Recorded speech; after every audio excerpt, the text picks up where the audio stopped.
The Lord be with you. And with your spirit. A reading from the Holy Gospel according to Saint John. Glory to you, O Lord.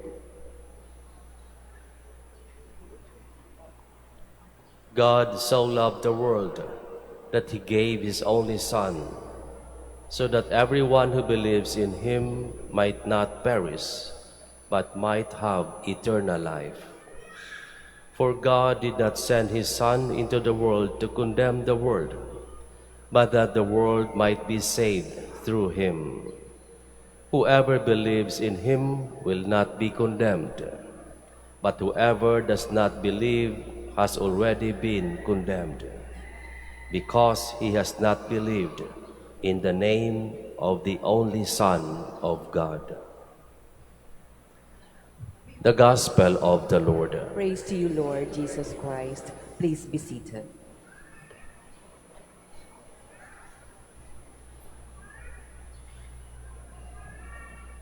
Ating ipinagdiriwang ang kapistahan ng Santissima Trinidad, Solemnity of the Most Holy Trinity. Sa tuwing tayo'y nagsa-sign of the cross, in the name of the Father, and of the Son, and of the Holy Spirit, we are acknowledging the mystery of the Holy Trinity. Kinikilala natin ang pagkakaisa ng Ama, Anak, at ng Espiritu Santo. Ito nga ay isang misteryo at hindi mauunawaan ng ating pagiging tao. We cannot comprehend the mystery of the Holy Trinity, but we could live the love that they shared with one another.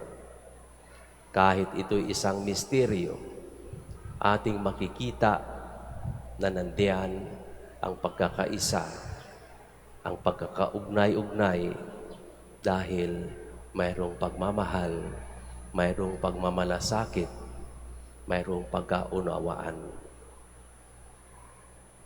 Ang Ama ay sinugo ang Anak,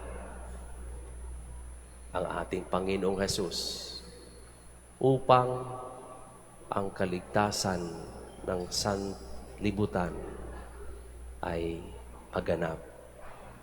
Ganon tayo kamahal ng Ama. Ang Anak, ang Panginoong Hesus, dahil sa pagmamahal sa atin, ay tinanggap ang misyon bilang ating tagapagligtas. Kahit mahirap, kahit maraming paghihirap ang kanyang dinanas, hanggat sa kanyang inialay ang kanyang buhay sa krus.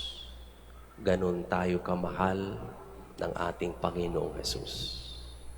At ang Espiritu Santo ay siyang nagpapatuloy ng misyon ng ating Panginoon. Siyang gumagabay, siyang nandiyan palagi upang tayo'y magtagumpay sa lahat ng ating gagawin, sapagkat ang pangako ni Jesus, isusugo niya ang Espiritu Santo upang tayo'y gabayan, upang tayo'y magtagumpay. Ang nag-uugnay sa tatlong persona ng Santissima Trinidad ay ang pagmamahal, ang pagmamalasakit, ang pag-unawa. Bakit nga ba naging magulo ang buhay ng bawat isa sa atin? Bakit nga ba kung minsan hindi nagkakasundo sa loob ng tahanan? Dahil walang pagkakaunawaan, dahil walang pagmamahalan, dahil hindi nagkakaunawaan at nagpapakumbaba ang bawat isa. Pag sinabi ng isa, ng halimbawa ng mga magulang, ayaw sundin ng mga anak, at ang mga anak ay umaasta na parang mas magaling pa sa mga magulang. Kaya hindi natin nararanasan ang tunay na pagmamahalan, ang tunay na pagkakaunawaan, ang tunay na pagmamalasakit sapagkat hindi tayo nagmamahal, hindi tayo nagpapakumbaba, hindi tayo nagmamalasakit. Palaging gusto natin, tayo na lang ang masunod, tayo na lang ang tama. Sa mas malawak na pagninilay sa ating komunidad, sa ating lipunan, bakit nga ba nagkakagulo? Bakit maraming pangyayari na hindi naman sana dapat mangyari? Dahil ang bawat isa ay gustong mangibabaw. Dahil ang bawat isa ay gustong siya lamang ang tama, siya lamang ang masusunod. Walang pagmamalasakit, walang pagkaunawaan, walang pagmamahalan. Kaya nga, ang ugat ng lahat ay kulang sa pagmamahal. Kulang tayo sa pagmamalasakit. Kulang tayo sa pag-unawa. Kaya tingnan niyo, yung mga pamilyang nagkakawatak-watak, yung mga pamilyang palagi nag-aaway. Ano ang dahilan? Gusto palaging sila ang tama. Sa linggong ito, hindi naman mahirap isabuhay ang misteryo ng Santissima Trinidad. Kahit na ito'y isang misteryo na mahirap unawain, ngunit nandiyan ang pinakasimple na pagpapaliwanag kung bakit nagkakasundo ang tatlong persona, Ama, Anak at Espiritu Santo, sapagkat sila'y nag-uugnay, pinag-uugnay ng tunay na pagmamahal.